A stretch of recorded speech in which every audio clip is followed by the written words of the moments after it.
Guys, ছোট্ট একটা mini ব্লগে আপনাদের সবাইকে স্বাগত জানাই। তো আজকে এখান থেকেই ব্লগটা শুরু করছি। সাজের দোকানে গিয়েছিলাম কিছু কেনাকাটা করার জন্য, তারপরে সোজা চলে গেছি ফুচকার দোকান।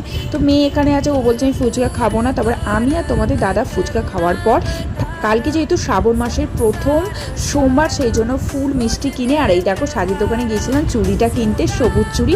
এই ফার্স্ট টাইম আমি এই চুড়িটা পরবো। পুজো করার জন্য আমি সমস্ত কিছু রেডি করে নিয়েছি। এবার এক এক করে ঠাকুরগুলো সব মুছে নেব। এদিকে চন্দন বাটাও হয়ে গেছে। আর এইটা দেখো আমাদের বাড়ির শিব ঠাকুর, আর এটা হচ্ছে গোপাল ঠাকুর। আমার বিয়ের আগে থেকে এই শিব ঠাকুর আর গোপাল ঠাকুরটা দুটোই ছিল। তো আমি দেখো দুধের মধ্যে কালো তিল মিশিয়ে নিয়েছি, তারপরে চান করিয়ে নেবো, তারপরে গঙ্গা জল থেকে দিয়ে চান করিয়ে নেব। আর এই দিকে দেখো ছোট্ট শিব ঠাকুরটা আমি কি সুন্দর করে সাজিয়েছি।